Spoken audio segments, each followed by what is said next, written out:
We all saw the stories of the Get Out events, stereotypical actions that have played out in history between black and white. We saw the ups and downs of the black man, but did we really know him? Starting off, his name is Chris Washington. He was born in 1991 in Brooklyn, New York. Like always, I tried to dig for a specific birthday, but I couldn't seem to find any reference of one, but I did find out that he was the age of 26 from his best friend, Rodney Williams. My boy Chris has been missing for 2 days.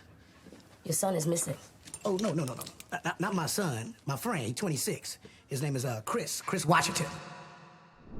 His dad wasn't in his life at a very young age, so he was forced to be raised by a single mother. He had a fascination with photography at a very young age and sports, mainly basketball, as we can see a camera with a basketball hoop on the door.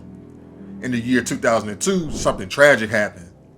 One late night when his mom was on her way from work, she was hit by a driver on the road and later passed in the early morning hours. Now, I want to break this down just for 1 second. Now, she was hit, explained by Chris, right? My mom passed away when I was like 11. Oh, I'm sorry. How did she die? Hit and run. And we know he's from the state of New York just by looking at some website articles. New York is a place that doesn't sleep, so this gives me an impression that his mom must have worked in a rural type of area. Not a country back road area, but a place where there isn't a lot of traffic, like a town away from a city.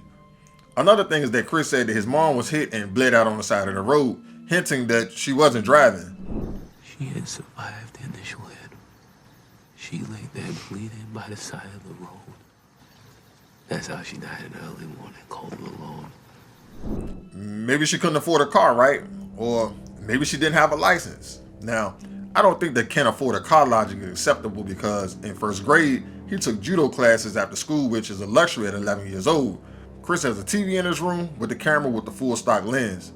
Now, if I dig a little deeper, digital cameras made their entrance in 2002 with only a handful available, and searching through the pictures, I can only compare it to a Canon D60 or a Panasonic Lumix FZ1 as the others were too big and bulky.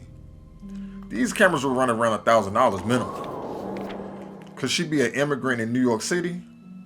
Chris would have citizenship if his dad was American. Looking at his build and his body type, I can allude that he was from African descent, but I'm not the only person that will be checking his body type out later in this video. Without either of his parents, Chris grows up to become a college student, but what actually happened between the death of his mom and going to college? Nothing is mentioned.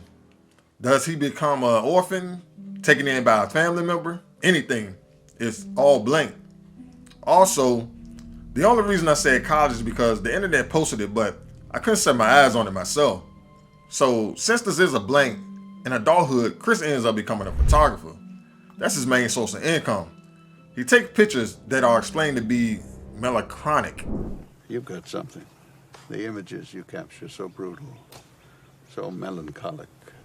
Which is the art of capturing and evoking a sense of profound sadness through our pictures. He stays in an apartment on the second floor, apartment 208. Understandable because he lives alone. He doesn't have any kids, so he leans on his dog, Sid, as his companion. He also has a best friend, as I named earlier, Rod. I can't really figure out if he's a childhood friend, but he is a friend that you would want through thick and thin. I give him an A+ rating. Chris, for some reason, didn't have a license, but an ID. In my theory, like his mom. He is for sure a 100% American citizen because he says he has a state ID, so he has no reason not to drive. I wonder if he's traumatized from his mother's hit and run that he doesn't want to get behind the wheel of a car or maybe some other problem. I really don't know. Fast forward to 2017, Chris is an Android user and he has a smoking problem. Maybe it's because of the trauma he received from his mother dying because he thinks that it's his fault for her passing. Chris has nobody, so he ends up meeting a lady named Rose Armitage and he sees her to be the woman of his dreams. She shows him love and comfort, something that he desperately needs. Trauma has these type of effects. She loves him so much that she thinks that it would be a good idea to meet her parents because they want to take things seriously. I get it. This is what you would do when you plan to take a further step into a relationship to possibly get married later down the line, so I don't fault him. I could break the family down in deep terms, but I want to save them for another video, but let me just put it like this. Listen to what Rod said. Chris, you gotta get the fuck up out of there, man. You in some high, wide, shut situation. Leave, motherfucker. The family is psychotic. They have this blitz-like type operation where they kidnap black men to brainwash them and implant the brains of old family members and friends. Like I said earlier, Chris has a body of an elite in the family eyes. Now, you would think Rose was the leader, but it's the family collectively, and they are entangled in an organization over them called the Order of Coagula. The only positive thing that comes out of the family that helped Chris is that he now doesn't smoke anymore because the mother put him in hypnosis, which she brought back memories of his mother's death day and made him feel guilty to the point that he was stuck, and she sent him into the sunken place. This is when a person loses possession of their physical body and pushes their personality into a black, never-ending hole. But this can be reversed with just a camera flash from a camera. Chris proved this when he took a picture of a guy he knew around the neighborhood that went missing named Andre Hayworth.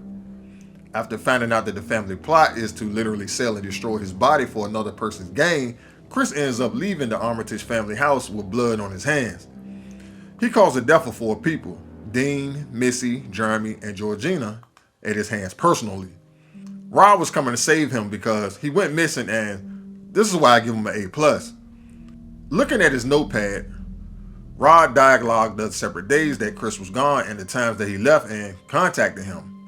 He noted that Chris had stopped smoking and logged the Armitage family tree down to find out what happened to his friend. Andre was also mentioned too, and a missing person report was also attempted to be filed. With the teamwork of Chris and Rod, Chris made it back safely home. America has made us believe that there's a different stereotypes for certain type people. Whites are somehow superior in the white collar field, and blacks are only good for their build and athleticism to dominate all sports. We've seen the movies where we are the dummies or incompetent. That's not true because we as a people are good at all things. Now, I saw a page where they said Kanye is in the sunken place in real life, right?